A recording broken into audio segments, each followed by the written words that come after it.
Welcome to the new sound of online radio. Welcome to the sound of Universal Broadcasting Network. 'Cause you make me feel like I've been locked out of heaven. A mix of today's hits and hard-to-find favorites, combined with the most entertaining and intriguing talk anywhere. This is your sound. This is the sound of Universal Broadcasting Network at upnradio.com. Steady, are you ready? To life, to reality, to life, to reality. Hello, ladies and gentlemen. Welcome back to Reality. I am your host. My name is Jarrett Hill. You probably know that already. I want to welcome you to our show. We've got quite a lineup of topics for you tonight, and I've got two guests. You might know our first one. His name is Shane Paul Neal. Shane, how's it going? Good. Always happy to be your third choice in guest for the evening. Actually, we were like sixth, I think, but yeah, that's not important. Shane works with us on the show all the time. He's also a writer, and you can find a lot of his stuff at Huffington, NBC Black. Where else, Shane? God, where else? Those are the main places where we find you. I'm redoing the site, so no, my point focus site, but I can't do that at the moment. So there's that. All right, and then also you may know her from the Twitter machine. Her name is Sheeby Show Nuff. We're calling her Sheeby. How's it going? Hey, how is going tonight? We're glad to have you. Tell people the name of your podcast. Well, the podcast is Just Thinking Out Loud podcast, and I'm honored to be like, what am I, like the booty call guest? No. No, not at all, actually. It kind of felt like I was like, oh, I got a little bling, and I was like, oh, wait a second, Shane, what's going on? Oh, you want to be on the show? Oh, you wanted something. You are a mess. Well, let's go through. Let's take a look at our hot topics. Coming up tonight, we're talking about Ken Bone. You guys have heard about Ken Bone from the presidential debates. He has had quite a week, and we'll talk about why he's been so popular. Then Michelle Obama was speaking today in New Hampshire, why she got everybody all in their feelings, and should Billy Bush have been fired from the Today Show? All that's coming up. Plus, we've got a situationship question and a letter. It's going to be a good time for everybody. I guess before we get started, I want to let people know about a couple of things that are coming up this week. Next week. This weekend, I'm going to be in in St. Louis. STL is really important. We're doing the Black and Engaged conference. Last week we discussed it, and the previous week we did it in Atlanta. We're going to be in St. Louis this weekend. It's going to be a lot of fun, a lot of really, really great information from Black and Engaged, and I'm really hoping that everyone can be there. It's going to be in St. Louis. Go to blackandengaged.com for more information on that. And then also on the TD Jake Show, if you guys have the TD Jake Show in the city where you are, or if you don't have him in syndication there, you can also find him on OWN in the following week. So Monday, that's going to be airing. It's going to be really great. We're talking about millennials, and I'll have a clip of that a little bit later in the show, assuming time permits. So before anything else, we got to get to these hot topics. You guys ready? Let's do it. All right. Hot topics. Okay, so I want to start off with asking you guys the question that I've had a little bit of a hard time with this week as far as Billy Bush is concerned. Obviously, I can't believe I'm about to say this word on our show because it's me, but like in the last week, everyone's been referencing Pussygate, between Donald Trump saying this terrible word, saying these terrible things, I should say, about what he's done with women. Billy Bush was there kind of co-signing him and, laughing along. And we have heard the word pussy on CNN, on all kinds of different channels. People are discussing what Donald Trump said, and Billy Bush this week seems to be losing his job at the Today Show. He just started there. You obviously also know about Billy Bush from Access Hollywood, and so it's been a challenge to me, the idea that Billy Bush is losing his job, but Donald Trump is still in the running to be president. But I'm curious, do you guys think Billy Bush should lose his job over the way that video portrayed him? What do you think? Shane, go ahead. I'm kind of split because this was 12 years ago, 11 years ago. Mm-hmm. And how old is Billy? Billy was 34, I think, at the time. Oh no, he's a grown man. Yeah, he has to know better. Actually, you know what it is too? It's not so much he was a part of the conversation. It's really about, I think, what happened afterwards. Is a problem for me. Where you mean when he got off the bus? when they got off the bus, and it was really like the first thing he was trying to do was like coax women towards Donald after this conversation, Mm-hmm. which it goes from being like a passive listener and kind of being uncomfortable in the room to being complicit in the active part of everything that Donald just talked about.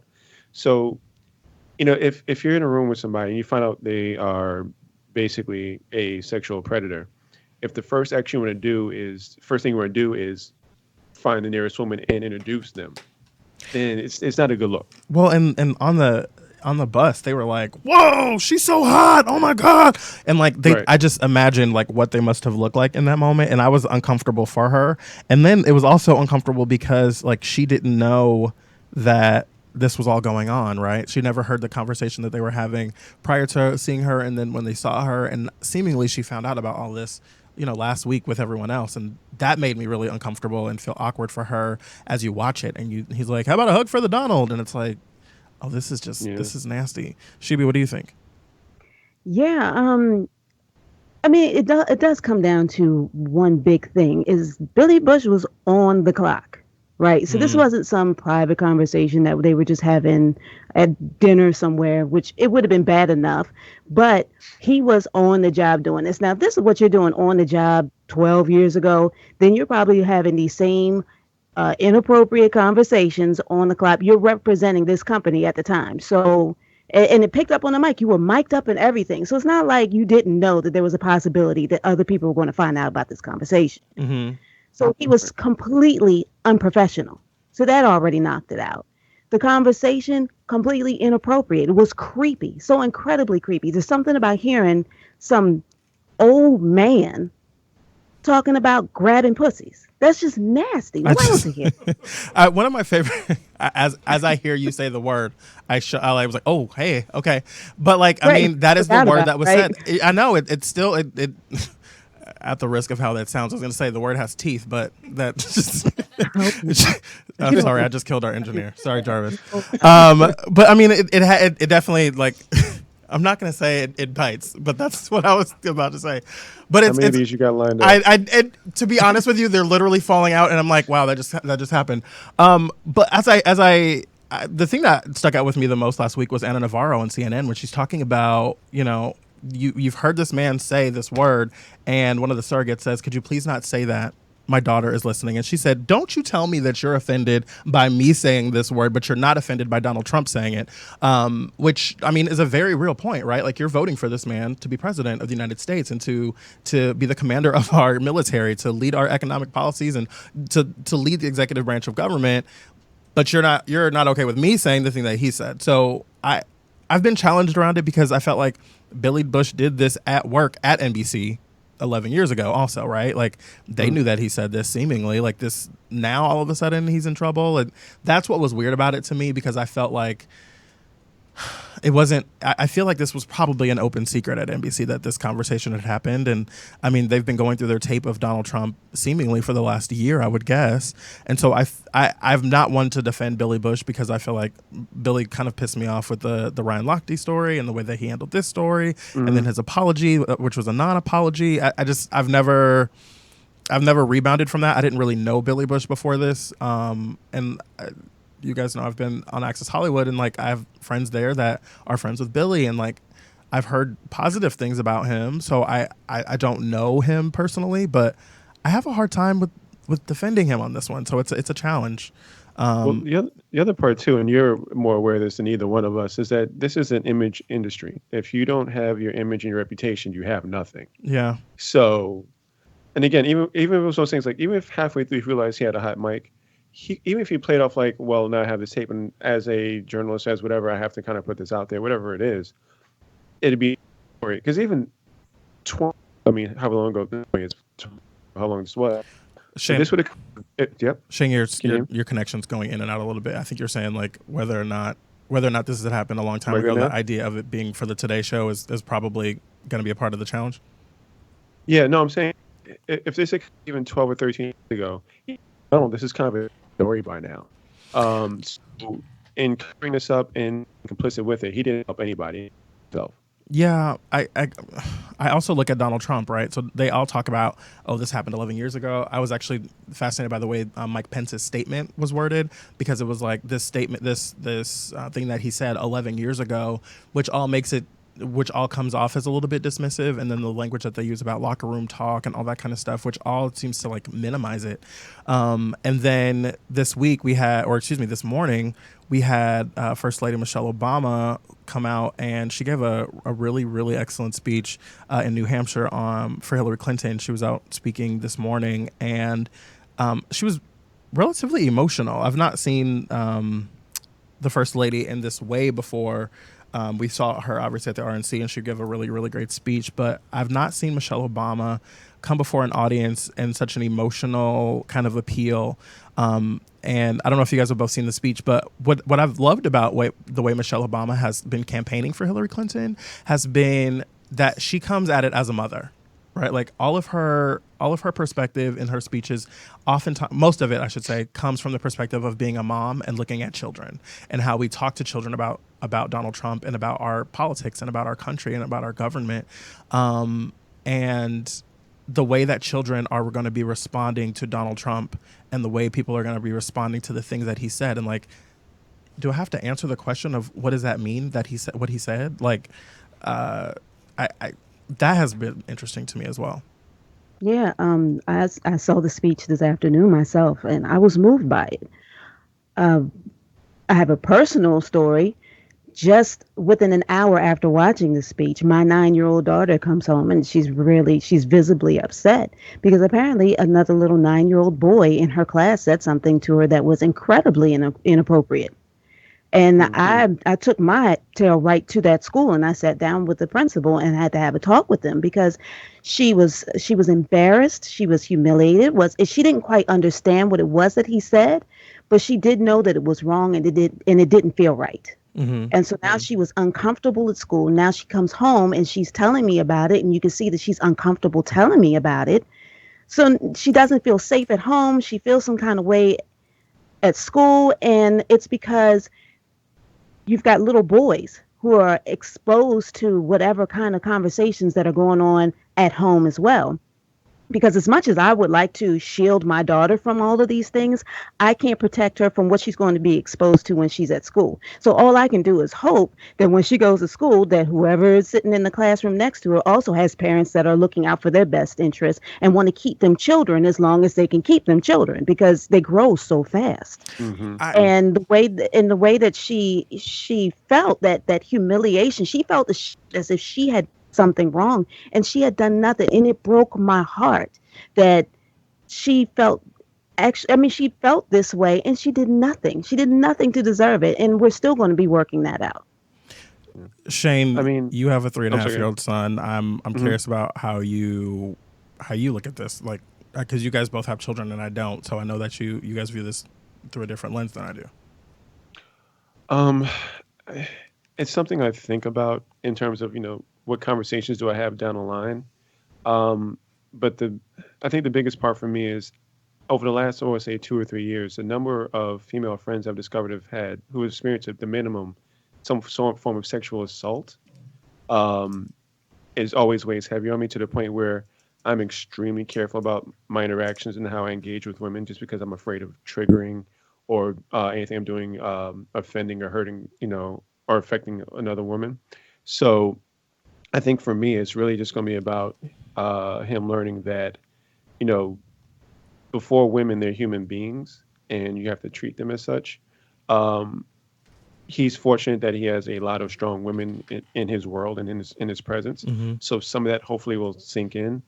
But uh, yeah, it's just my biggest fear is that day where he potentially crosses that line, and because it's a reflection on me as well, and a reflection on his parenting, and it's a reflection on how you raise your children, for them to understand like what respect is and um, what compliance, not compliance, what consent is, and what that means, Mm. and not and it doesn't, and consent comes way before sex in terms of just like touching, speaking, just assault in general, like how you approach folks. Well, It's a huge thing. Well, that's been another part of the interesting dynamic this week with all of the stories coming out around Donald Trump is that he's on tape saying that he just starts kissing women. He pops Tic Tacs just in case because they're so beautiful. He just starts kissing them. And I have a friend in studio who just like frowned like, oh my God, are you kidding me? That sounds disgusting.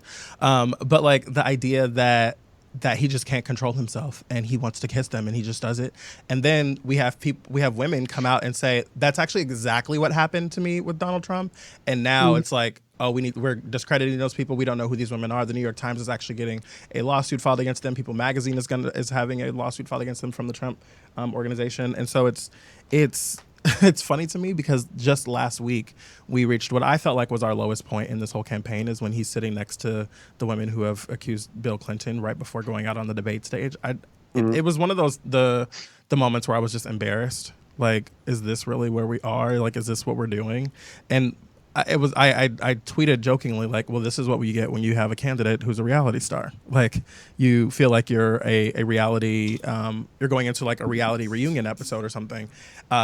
And someone said, the night of the debate, someone said, why does tonight feel like the season finale of America? Which I thought was really funny. If you're listening to us live on Facebook, by the way, you guys can chime in with your comments and we will we'll check them out and we will take your questions if you guys have them. I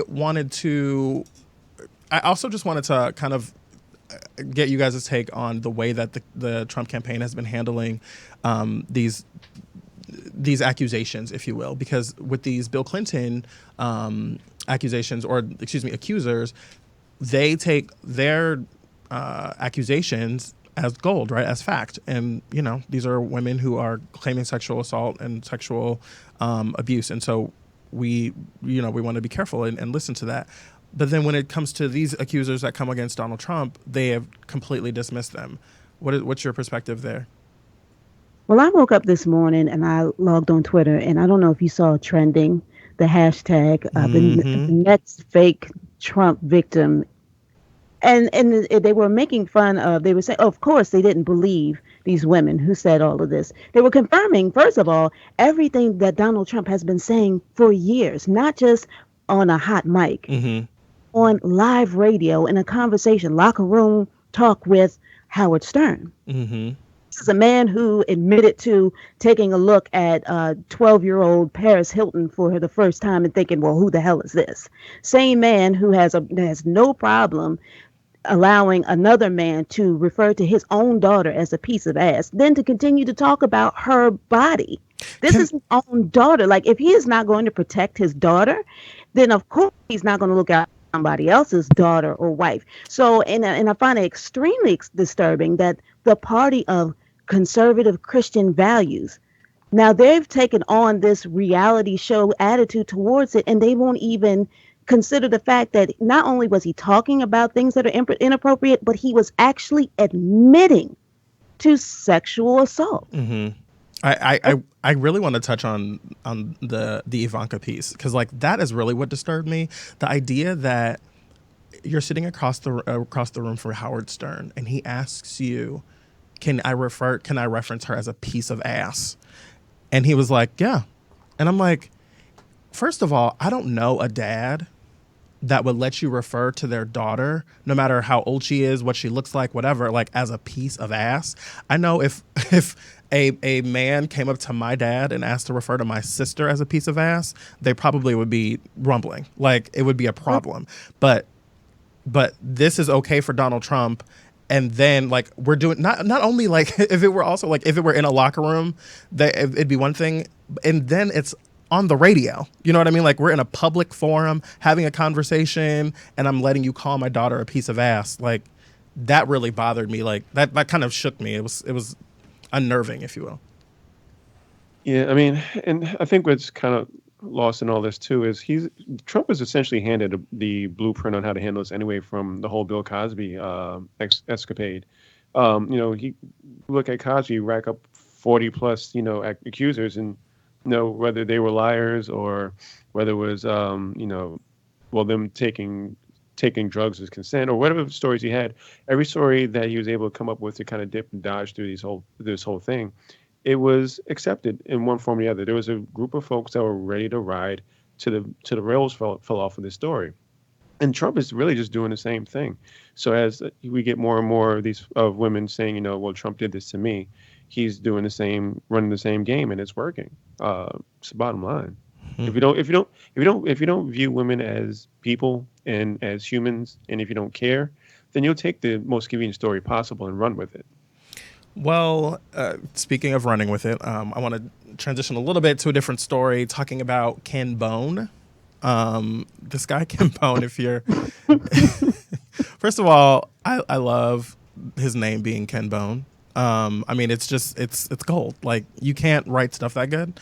If you were watching the presidential debate on Sunday of this past week, you probably saw the Ken Bone story, or you saw Ken Bone. He was the man that stood up and asked the question at the end of the debate. I believe he asked the question that was, "What is something that you admire about one another," or something like that. No, that wasn't him. That wasn't him? He was asking about. He was asking about energy, I believe. Okay, Yeah, so energy he stands up. He's got like this perfectly manicured mustache. He's got this red pullover sweater on, with this white shirt and this white tie and these glasses. And like, he instantly goes viral on social media, and people are like, "Welcome to the Bone Zone." He's actually got legit merchandise. So I want to kind of shout him out there. You can find him on Twitter at KenBone18. He's gotten a lot of popularity on the Twitter machine in a very short period of time, something I can relate to. And he's blown up. He blew up more than me, let's be clear. He's got 230,000 followers. This little Melania Trump thing surely didn't give me that much play, but Ken Bone is having like the time of his life. He's got these t-shirts. You guys remember the Obama Hope shirts? And they have one, they have like a terrible one, Donald Trump now, but Ken Bone has one, and it just says "Bone" on the bottom. I mean, what you guys, Ken Bone, go ahead, just go with it. So one of my favorite things about him was there was an interview, I guess, with him when things were really early on, and he was like, "Well, I only have 3 followers, and 2 of them are grandmother because she lost her first Twitter login." Oh, and in just a few days, I've gone from like 3 Twitter followers to like 400, and he was floored that he had like 400 followers. That's hilarious. This is like the most amazing thing in the world to him. His tweet about his shirt says, "America, prepare to enter the Bone Zone. My official shirt is available for 1 week. Get it at represent.com/KenBone." The idea that Ken Bone is like a huge like social media star because he stood up and asked a question at the presidential debate isn't that the heart of America? Is like I think it just goes to show how desperate we are for a break from all this. Absolutely. In the middle of everything, we're just like trying to find something that we could just be like, okay, you know what, this is so incredibly neutral or just so sweet or just endearing that we're just going to grab onto this and run with it. So everybody's excited about Ken Bone. I'm just kind of, I don't know, I feel some kind of way. Like, they got Ken Bone and he goes viral, and our folks that go viral is Sweet Brown and the bedroom intruder guy. Oh, like, not Sweet Brown. What? Did you have to invoke the name of Sweet Brown? Did you have to do that? Sweet Brown. I got time for that. She has bronchitis. She be like, come on, you can't do that. We get bronchitis and they get Ken Bone. I think Ken Bone is like Ken Bone. Let's be honest. I just like saying Ken Bone. Like I really like saying Ken Bone. Again, if you're listening, this is also why you got the porn offer. I'm not even touching that. All that, yeah. You're not touching Ken Bone? Pun recognized, but not intended. I just want to put that out there. I once again, if you're listening on Facebook right now, we see you. Shout out to LT and Kimberly. I see your comments. And Alex. I'm guessing you guys probably love Ken Bone. So what you guys can't see in studio is that our engineer is always pulling up what we're talking about and putting it on the screen. And there's every Sweet Brown meme that you have ever seen in your life. Give me a cold pop. Like I just, oh Lord Jesus. Oh, This Lord Jesus, it's a we- bar. right, it's a far. We could literally go through all of these different stupid memes all day. That's a whole show, but we're not going to do that with you people today. I also wanted to bring up the story that happened yesterday. Tommy, our beloved Oh, Tommy from man. Martin has passed away, and Complex Magazine had a conversation with Martin, who tweeted out. I actually didn't know that they had been friends long before before Martin became a show, but Tommy Michael Ford passed away at the age of 52, and Martin is in Complex Magazine, and I'll share the article on our Facebook page so you can see where he's talking about it. But he said like they had been close friends, and they had these kinds of conversations that they had on the show for years prior to ever being on a sitcom, and he gave him a really nice tribute, and he said on his post on social media, he says Tommy was not only a great co-star, but he was a great man and friend. He always brought with him his spirituality, a positive attitude, and so much joy. I'm sad that the world lost a great talent and that I lost a wonderful friend. God bless him and his family.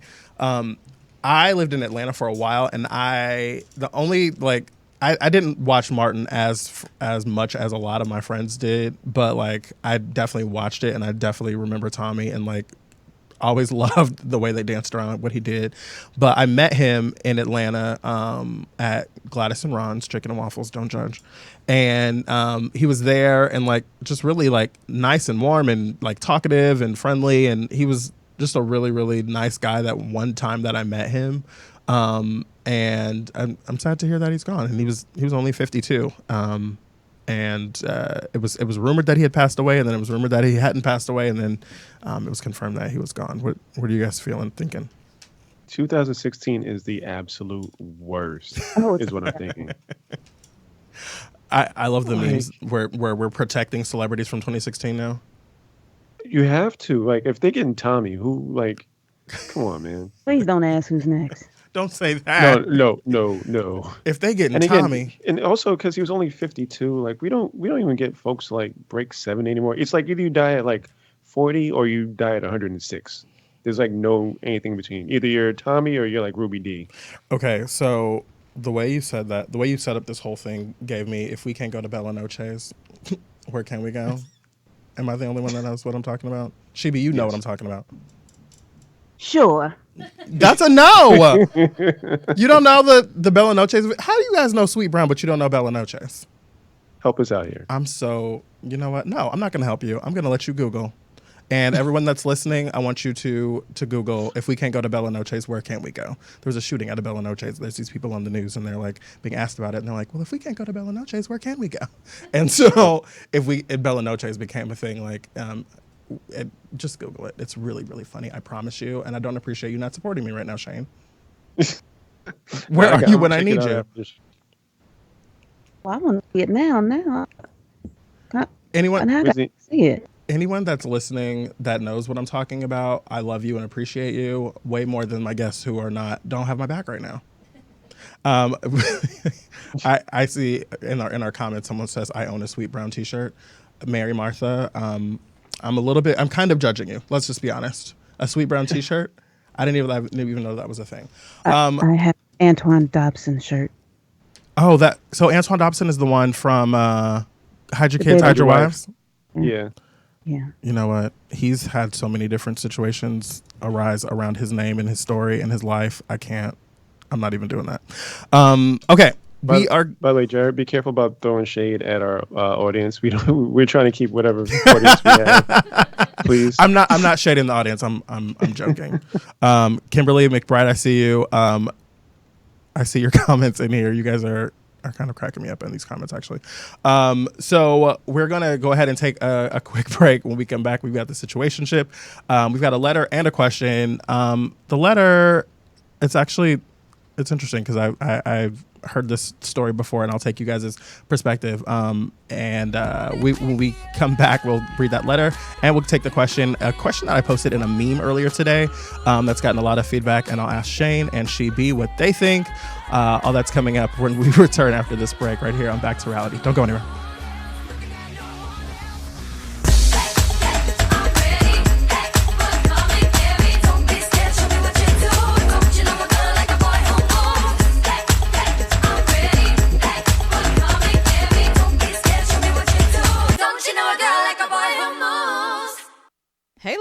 Lemmos. Are you ready for the new season of Dates and Mates with me, Damona Hoffman? We have all the top experts in dating and relationships, plus celebrity guests who will share juicy details about their own love lives and their opinions on your dating dilemmas. Join us every Wednesday at our brand new time, 11 a.m. Pacific, to discuss love in the modern world on Dates and Mates here on UBN Radio. Hey, I'm Del Shores. And I'm Emerson Collins, and we host The Del and Emerson Show. Straight talk. Real Gay, With segments including Catching Up with Crazy, flashing through the gay news, Quality Updates, and what's gay in sports ball. we discuss all that's serious. And definitely not so serious. in gay pop culture, entertainment, and politics, and we have so many opinions. On so many things. And very little censor. What's a censor? Catch the commentary, hilarity, and unfiltered nonsense all on The Del and Emerson Show. Live Wednesdays at 3 p.m. Pacific, only on UBN Radio. Straight talk. Real Gay. I've said this before, but that commercial is hilarious to me. Straight talk, real gay. I don't know why I love that, but I love What's it. gay with the sports balls? Right. It's. You just have to tune into that show just for that. I love them. Welcome back to Reality. I'm your host, Jarrett Hill. We are live right now on Facebook, but also we're a podcast, so you might be listening, I don't know, at work and not working and pretending like you're working. I mean, let's be honest, that's what I do. So I told you that we have a clip from the TD Jake show where you can find me on Monday if you are watching in syndication, or you can watch it next Monday on OWN in primetime. There's a short clip that I will play for you that kind of gives you a little bit of what we're talking about. Today I was sitting in Starbucks, and I've been calling it millennialing, and I was streaming the RNC live from Cleveland, and I like to live tweet, and I immediately recognized some words that I heard Melania Trump saying, kind of like hearing an old song that you haven't heard in a long time. And so I finished the statement along with her aloud and realized that was pretty strange, and then knew where I knew those words from, Michelle Obama, and that tweet was retweeted 25,000 times that week. How long was it before you knew that you had stepped into something that was going to just be colossal? To be honest with you, I knew immediately what it was, and I assumed everyone else did. But by the time I got home from Starbucks, because after 600 retweets, I packed up my laptop and went home. Right. I got home and CNN had the side-by-side on, and I realized, oh, whoa, this is becoming a thing. Yes. I actually have not really talked at length about this whole Melania Trump shenanigan situation, and I'm not going to do that today, but we'll do a special about it because I still get asked a lot about it, but I haven't really talked about it here on the show. But on Monday, you can see it on TD Jakes, and we're talking about that story and talking about millennials and like the misconceptions about millennials and how millennials work, what millennials want, and what millennials might be getting wrong. I mean, not anything I'm getting wrong. Let's be kidding. We're kidding. Like, I get a lot of stuff wrong. Just for the record, Jarrett tells me that story every single day because. Shane, you can eat. That story, I've been waiting for it. What's that? I've been waiting for the story. I'm like, how'd it happen? How'd you figure it out? Maybe Shibi, I'll have you come back and you guys can ask me questions as opposed to me just trying to act like I know what people want to know. But we'll do that in a special soon and take your questions and all that kind of stuff about what happened. I think you were one of the first people that tweeted me like, you need to talk about that on the show. I feel like that was you, yeah. Okay, so again, you can find that on the TD Jake show on Monday in syndication, and the following Monday on OWN in primetime. So are you guys ready for the situationship? Yes, sir. Oh. All right, let's get it. It's the situationship. Yes, that's right. It's time for the situationship where you, our lovely listener, have misguidedly asked us for advice. We give you our advice, and then we advise you not to take it. If you or someone you know would like to be included in an upcoming edition of the situationship, go to our website, getbacktoreality.com. That's getbacktoreality with the number 2.com, and we will, check out your letter and see if it's something that we can read on the air. I have a letter here, and I'm curious to know what you guys think about it. It says, "Dear Jarrett, love the show and all the guests. I hope you can give me your opinion. I'm 34 in an interracial relationship. I'm black and my boyfriend is white. Between he and I, we really don't have any major fights or issues. He's woke and treats... I love that she says he's woke. He's woke and he treats me like a queen. However, his family is not fond of him dating a black woman. We've not met yet. However, it's come up that this holiday season will be together for the first time. I know his dad and his brothers are Trump supporters. Lord help us. They've said racist things in the past and are not likely to be on my side. My question is about them. If they say something out of line to me, should I say something back immediately or let my boyfriend handle it first and then step in if he hasn't? I really love my man, and this family piece is making me nervous about our longevity. What to do? Coming back to reality since 2014. I think it's Shalon or Shalon. I'll let you guys jump in on this one first. Shibi, what do you think? Well, she says that he is woke, correct? Mm-hmm. So I'm assuming that if he's woke, he's going to handle that. And you can sit back and chill. Now, if he doesn't handle it, I don't know. I think this is a conversation that you kind of have to have before you go in there and be like, look, babe, this is the problem I'm having. I'm a little concerned if somebody should say something and he'd be like, either he's going to let you know he's going to take care of it, and you can be assured that that's how it's going to work out. I mean, you just don't want to walk in there not knowing what's going to happen. So you definitely have to have this conversation. They need to have a strategy session. Exactly. You Okay. have to, because I mean, my husband, he's white. Mm-hmm. I guess you could say he's woke. Okay. I've never had to deal with somebody saying something out of line in his presence. Mm-hmm. Like I was on Facebook and his uncle, I said something that his uncle, I guess, didn't like. And I was, being me, joking. And he want to jump in and try to give me a diversity training course. And I'm like, you've got to be kidding me. Oh, no. Really? You want to give me a course on diversity? So we went back and forth, had it out. That was it. Mm-hmm. So from that point on, we had some kind of strange kind of interaction. But once I told my husband about it, he dealt with it. Mm. It was like, okay, is that if he'd have known from the beginning, he would have shut it down. Mm-hmm. But since he didn't know, he came in after the fact. So you don't want to go in there and then have somebody say something to your face that you don't like. Let him know now, whatever your apprehensions are. So like you say, you have a strategy of how to address it. Okay, I like the pre-game strategy idea. That makes sense. I get that. Shane? His wokeness is about to get tested so bad. Oh Lord! Oh, no. We need to follow. By the way, we need to first of all we need to follow letter to this whole thing. So please. Oh right, a post-holiday please. letter. Yes, indeed. Beyond that, I think it's one of those things where there has to be a unified front as well. She can't be the one being assaulted and not respond and not be strong and not represent herself as well. Mm-hmm. So I think it has to be one of those things where she has to be comfortable and know like she may have to pop off a little bit as well, respectfully as much as you can because he has family. Mm-hmm. And he has to step up also because if he doesn't, this relationship is over. I remember years ago bringing my now ex-wife to my mother's home for Christmas for the first time. Mm-hmm. And my mother has her mutant wretch factor going, and she went sideways. And the first thing I did was pick up our stuff and we left because I had to lay it down. The fact like this is who I'm with now, and as much as I love my mama, this is who I'm with now. So I have to represent for her. I have to protect her. Not say I have to be on her side, but I have to be on her side. Like especially when she's being attacked needlessly and offended needlessly, and things go sideways. So he's got to get ready to lay down the law to his family, but she also has to be ready to stand up for herself as well. Mm-hmm. Okay. I like this idea of like strategizing beforehand and like, okay, what you gonna say? What am I gonna say? And then what you gonna say back? And like, I like the idea of like having a conversation about it because I feel like it can't be much more uncomfortable than like meeting the family. Is it bad that the thing that stood out the most to me was that they were Trump supporters? That's what really made me nervous? I want to know how he became woke in the midst of Trump supporters, like what happened and how that became a thing.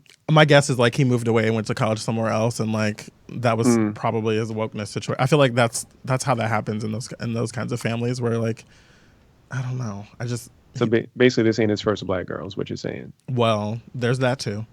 I feel like the ultimate question in this is for me is like, what would Michelle Obama do?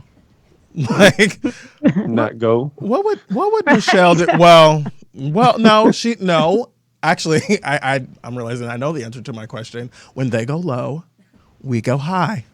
I don't know what going high means in the situation. But like, I mean, I don't know. I feel like Michelle Obama in this She'll be there Kwanzaa out.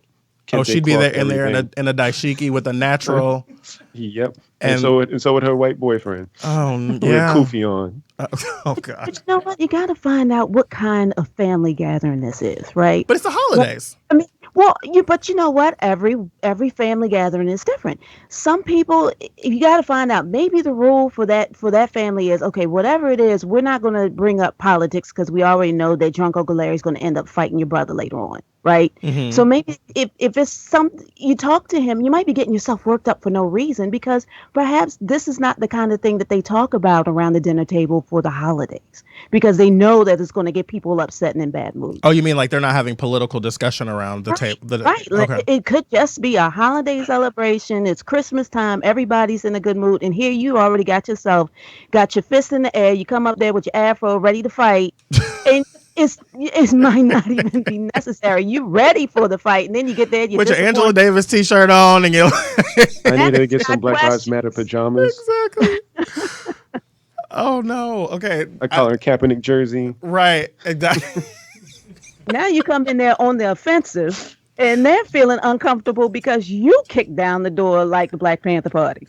Walking in, I'm black and I'm proud. Like, okay, all right. Really, Girl, just we heard about you already. It's get fine. these potatoes and sit down. That's hilarious. Yeah, I think we have a pretty well-rounded answer for you here. I think it was Shalon. So, okay, calling the question, our quick and concise piece of advice. Shibi first. Have a discussion first. Okay. Let them know what you're concerned about. Shane. Unified front, and just be ready. Like Lavinia said, be chill, but be ready. Okay. I would say either go in Black Panthered out or ask yourself, what would Michelle Obama do? I think that's a fair balance of answers to give you something good to work with. Okay, the other thing that I wanted to plug into the situationship before we wrap it up was this question that I posted. I saw a meme earlier today, and I posted it, and I've got way more comments than I thought I was going to. And I'm going to make the two of you answer this question. If all of your exes sat at a table, just deal with that first of all, okay? If all of your exes sat at a table and vented about you, what would they all agree on? Take a moment. That's a okay. So before first of all, Shane, before you even answer, there are two people sitting in studio here with me, and they're both over here like, huh? Oh shit. Like their faces went through like a whole range of things. So if you're listening on Facebook, you can feel free to chime in with your answers and I'll try and plug them in here. But Shane, go ahead. What were you gonna say? So first, I saw when you posted that bullshit, and my first thought was like, "Love you more." Just no. Just no. I'm before we get to the question, I'm flipping the table and I'm walking out the door. I'm not doing this shit. I'm not doing this with you today. Not today, Satan. Not today. Was this like a Matthew McConaughey movie where it's like the ghost of girlfriend's past or something crazy? Oh, was no, that sounds like that's a horror movie for you. Yes. But to actually answer the question, I think it would just be that I'm just too laid back and too chilled. And I think sometimes my others would have liked me to ramp up a little bit more when they feel like the situation called for it. But it's not what I do. Like I don't yell. I don't jump up and down too tough. Although the couple times that I have, God help you. But I'm just a really chill person. I think that's probably one of the things that gets on folks' nerves sometimes. Okay, Shibi. I think my exes might say she crazy. Oh, that's honest. She's quietly mean. Like I look back on a couple of situations where I'm like, yeah, they were okay. Let's end this. It's over. It's done. It's done. It's over. Yeah. You are such a quintessential Black woman, by the way that you just said that. It's over. It's done. Mm-hmm. Yeah, I'm with you, but the door will be locked when you try. We done or we finished? Right. I love some of the answers on the post that we did earlier today. The first one was how big of a table do we get? Which, I mean, that's really the question that you really need to ask. I feel like my exes would probably say like, oh, doesn't he love to shut down in a fight? Like, I will fight with you for a few minutes, and then I'm like, I'm done. I'm over it. And they'll be like, but wait, nope, I'm good. Nope, you're right. Mm-hmm. Really? No, you're right. You're right. Nah, see, I go for the jugular. Oh, you pull out the knife and like go for it. Yeah, well, not literally. Let me make sure. Okay, let me see. I'm gonna come back, and I'm going to be running for president. I was gonna say you don't want this tape to come back. Full knives like Ben Carson. No, I'm not trying to stab anybody in the neck. Okay, duly noted. Duly noted. Like she specified in the neck. In the neck. But you're the complete opposite in the fight. Okay. Shibi. Yes. You're having your own moment right now about this knife, aren't you? I'm okay. Okay, so that I feel like I got a little bit of something from everyone. Shane, I feel like I'm way too chill is a bit of a cop out. Yeah. Okay. All right. Okay. I'll give you. Oh, you see the truth is about to come out? Right. See? Let me get my tea. Hold on. This is going to be good. I know. I have been known in the past to intentionally push buttons that of you. Because I want to get to. You're breaking up a little bit, Shane. So you're an intentional button pusher, and then you started breaking up. That was way too convenient. So I have mastered the art of arguing without yelling and pointing out that I'm not yelling. So she be cursing me out like, you motherfucker, I don't know why you're doing this, blah, blah, blah. I don't understand why you're yelling at me. I'm trying to have a conversation with you, understand where you're coming from. Oh, you're that guy. And I'm just trying to get, but I know what I'm doing, and it just works amazingly. Oh, I wish because I get to. I'm the calm guy who's like, this points out like, you're yelling, and I feel threatened, and I'm trying to rectify the situation. I wish ex-wife was listening right now, because she would probably be all in the comments. Yes, he does. Okay. Yeah, Shane. We'll have her on the show one day, and I'll regret everything. But yeah. Okay, so wait, Shibi, were you about to say something? No, I was just saying that was making me mad. Him just describing that. Like, if I'm putting my heart and soul into this argument, damn it, you need to put your heart. So why don't you care as much as I do right now? Okay, you don't love me? Is that what's going on here? I feel like I love you too much, Shibi. That's why I don't want to hurt you. I don't want to offend you.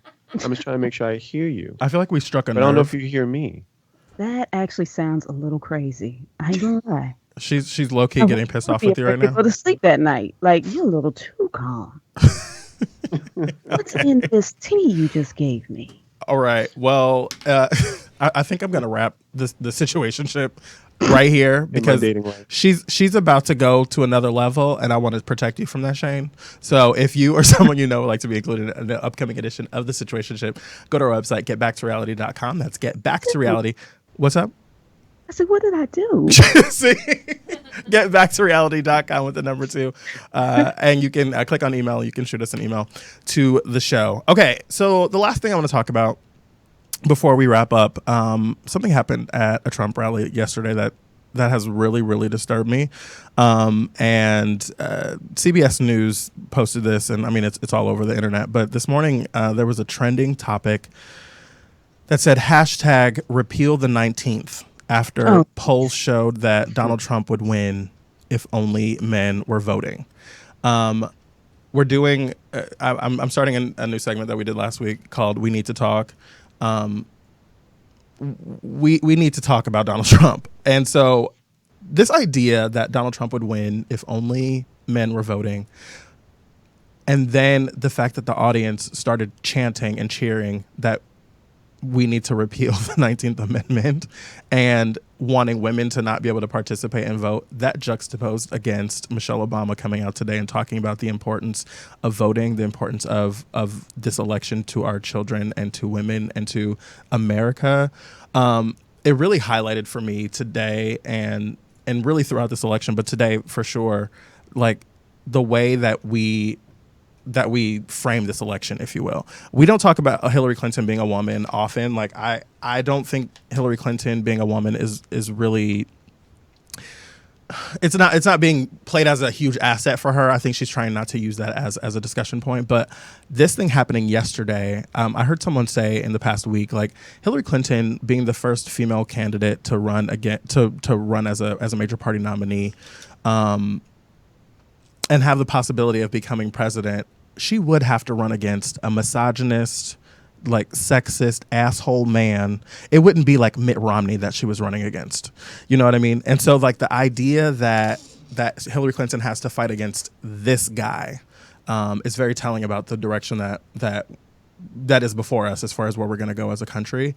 And for anyone, and I can't imagine that we have listeners that are hashtag repeal the 19th. But like, if you are one of those guys, like, I really want you to take a moment to think about the things that you're saying. Think about the things that you're thinking, and think about the things that you're putting out into the world. I was on something this week. I was on CNN earlier this week, and we were talking about celebrity endorsements and whether or not they matter, and why do celebrities participate in that kind of way. And I was saying, it's important to think about this through the eyes of history. And like, when someone comes back and says, what did you do?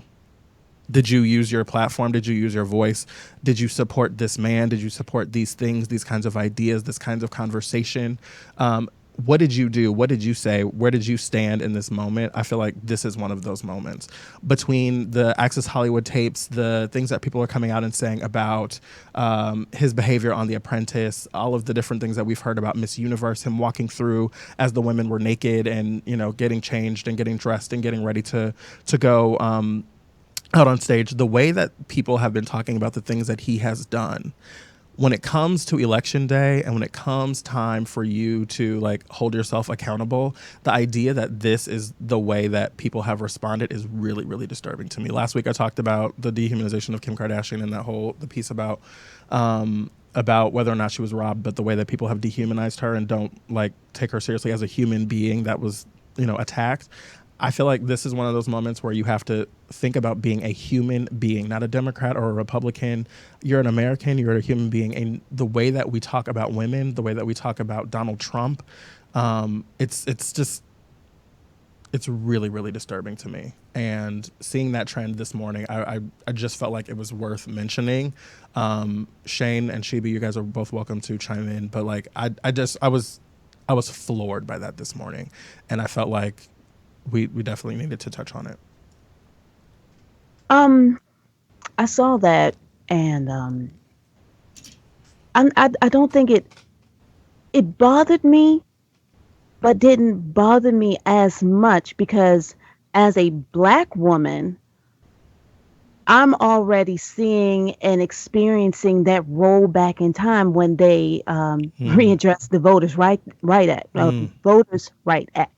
And so you're seeing state after President Obama was elected, you're seeing state after state after state led by with Republican leadership. They're doing everything they can to suppress the Black vote. And so now we see people who are getting upset because now the woman's vote is being attacked. Just in the same way that Donald Trump said all of these disparaging things about people of color, about Mexicans, about though Muslim is a religion and not a race, a lot of people do associate brown people with the Muslim Muslim religion, and the way he talks about Black people and how we live in these terrible conditions. And they got upset, but it wasn't until the things that he said about women that everybody was like, oh, that's it. Mm-hmm. That's it. There it is. He's saying these terrible things. So, I guess it just seeing that hashtag was like, okay, here we go again, something else on top of everything else. And what do you address first? But what happened was that these people who are upset and outraged, because this is the case of chickens coming home to roost. President Obama was elected. The GOP decided that at that moment they were going to do everything they could to make him a one-term president. So they did everything to obstruct whatever it was he tried to do, not expecting that he would be here for yet another 4 years. So what does that mean? Now for 8 years, they've done nothing. And in that 8 years, they sacrificed their own constituents in order to make this one black man look bad. So all of this is coming back to bite America because they wanted to make one black man look terrible. I wrote a piece talking about like what I feel like the GOP has gotten wrong, and their messaging this year, or excuse me, in this whole campaign has been about America going in the wrong direction, and it's based on a poll that was done asking people if they think America is generally going in the right direction or if we're on the wrong path, and I believe it was 60 some odd % of people said that America was on the wrong path, but that that doesn't take into consideration like how government works, right? So there are 3 branches of government. One of them is run by a Democrat. One of them is run by the Republicans, and the other one was relatively conservative leaning. And so the idea that like Barack Obama is the government going in the wrong direction is disproved by his historically high approval rating, right? So like we look at the way that Barack Obama has been received by the American public right now, and we see, oh, people aren't upset with him. Overwhelmingly, people like appreciate and approve of him. And so we look at Congress, and Congress has an approval rating that is usually somewhere between 10 and 20%. So, and then you juxtapose those two things: historically high approval rating, and between 10 and 20% approval rating. Who's the real person that the American people are upset with? And I felt like Democrats have not done a good job of like pointing that out. And we've had a court that is relatively conservative, prior to Scalia passing away. And the way that this whole election has been framed around Barack Obama being wrong and all this kind of stuff, which is a whole other conversation, but people are upset with Barack Obama, and Barack Obama's ruining the country, and then you see the juxtaposition of that with like these videos that show all of his accomplishments. But I'm digressing. Shane, were you about to say something? Do you remember shortly after 2012 when Republican leadership said that the goal for the next 4 years was to be more diverse and be more open because they knew they were going to have to be in order to win this election? In the autopsy, where they say we can't be the party of stupid, and we have to be the party that is open, is welcoming people in, and all that different stuff. Yeah, what the fuck happened? I mean, some of it is obvious what happened. Honestly, it's just you can't talk diversity but not serve diverse needs. And I think we fell into a space where, or they fell into a space where, as hard as they tried, they were so stuck in the mud in their views that they could not touch and reach out to a more diverse population, whether it was women, whether it was Mexicans, and obviously, not just Mexicans but Latinos in general, because that was the biggest voting bloc on the way at that point in time as well. All these things going on, and they just could never figure out how to tap into that. And in the midst of all that, you had Tea Party and white angst and everything else happening, and it completely flipped on its head to the point where if you're not a conservative white male, this candidate can't hear you. He can't understand you. Well, even as much as he tries and pretends that he's trying to be about the people when he talks. About the trouble that inner city black people are in because we all live in the inner city. All black people. All these different things. Yeah. So it just completely flipped on its head and mutated into something that's almost comical. So by the time we get to this hashtag, it really doesn't even matter. Like there's nothing surprising anymore. You can't go from Pussygate to the 19th Amendment hashtag and think that's going to be the thing that shocks anybody at this point. Well. Yeah, I think the real problem that the GOP runs into is the fact that their base and their leadership want two very different things, right? So like the base has shown them, yeah, you gave us 16, 17 candidates. We didn't want any of those other folks, any of those governors, those senators, those, Republican leaders. We want this dude. And I mean, that flies in the face of the goals and wants of the Republican Party.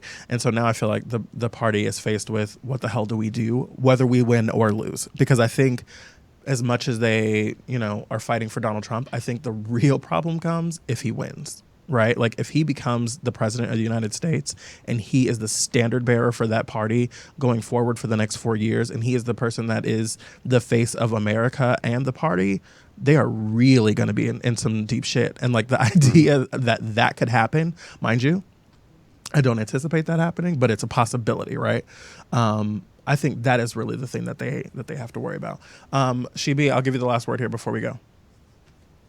I don't know. I guess we pretty much said it all. I mean, we're in the state of it is what it is. Unfortunately, I think they got so excited when they realized how much work they had to do in order to meet the goals of bringing in more people and widening their base. Right? They had a lot of work to do. Didn't know where to start. Presidential election rolls around. Donald Trump comes in and he fires up the base with something as simple as let's just hate a group of people, right? Didn't affect them, but it riled up the base. So they were expecting him to get them all fired up. And so now they're all excited and they're galvanized, they're energized, they're ready to build up the Republican Party, not realizing that this man was basically helping to change the entire balance of it. So they lost their party in an effort to build it up or get it excited. Because I don't think they expected him to go this far. They figured that he would get them halfway to the goal. They would get their Marco Rubio or their Ted Cruz and run the rest of the marathon, and that would be it.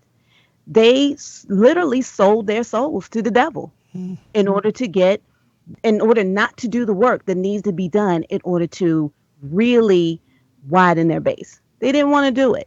So they got lazy. They attacked President Obama. They tried to bring him down.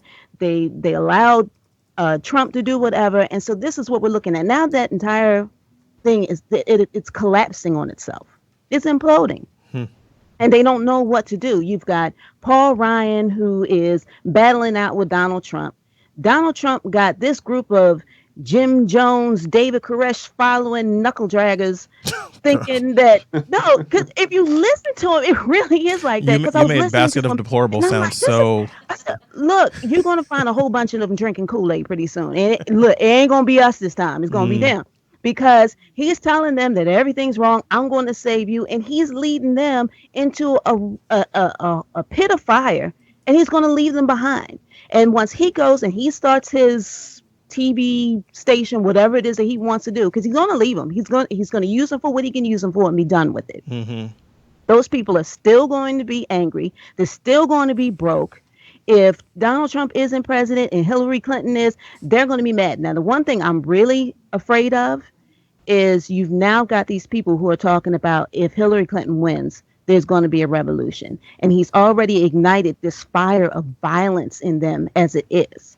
So what is going to happen? What is going to be left behind once he's in Trump Towers watching all of this destruction? This is scorched earth. That's what he said. So now he tossed that bone out there and said, hey, look, if you lose if she gets elected, then the Second Amendment people can do something. So now we've got that out there. He's telling them the election's rigged. He's getting them even angrier, and he's going to lead them. So now these people are going to have absolutely no leader running around trying to figure out how they can fix their own problems. Well, and then the Democrats are going to be left to try to clean it up.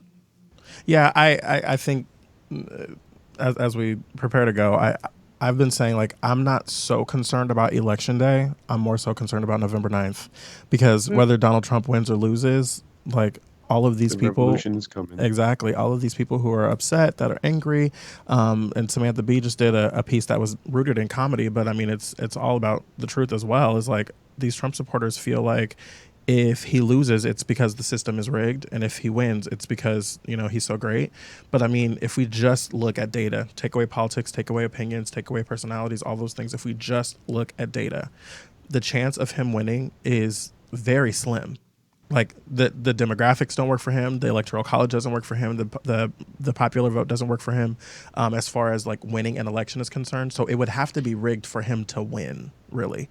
And I'm more concerned about what happens on November 9th, assuming that we have a definitive answer, by then, and this doesn't become a 2000 election kind of situation. As we say goodbye, Shibi, tell people where they can check out your podcast and what it's about. Okay, again, it is Just Thinking Out Loud. You can find me on iTunes, Stitcher, Spreaker, YouTube, and TalkShoe, I believe. Yes. And you can follow me on the Twitter at SheBeShowNuff. That's SheBeShonUff. And you can follow me on Facebook at Just Thinking Out Loud Media. That's Facebook.com/JTOL Media. And it's just a podcast, me and my cousin just cutting it up every week, other week, once a month, whatever. When we get a show out, it's free. You'll deal. Yeah. Thank you so much. And thank you so much for having me on. This is fun. Absolutely. And I appreciate you joining us. We made a quick change of plans, and you were available, and you've been fantastic. So thank you so much for that. Shane, tell people where they can find you. Huffington Post, NBC Black, at Shane Paul Neal on Twitter. Shane Paul Neal on LinkedIn. I'm available for freelance writing, whatever gigs you may have. Hit me up. Yep. And I'm everywhere at Jarrett Hill, JARRETT, no matter what Starbucks says. You can find me on Twitter, Instagram, Facebook. I'm sure that's other things that I do. Oh, Snapchat. Look, I'm not committing to that, and I want you to understand. I snap when I feel like it. Jarrett.Hill on Snapchat. You can find me there. And as I said, I'll be in St. Louis this weekend for Black and Engaged. So I hope to see you all there. For anyone that's in the St. Louis area, we'll be talking about civic engagement for young Black people and ways to get involved in your local and federal government. I thank you for listening. I hope you're having a great day, a great night, whatever time it is that you're listening. We love you. We appreciate you. If you see someone without a smile, give them one of yours. We'll see you next time. All night long. You can let the groove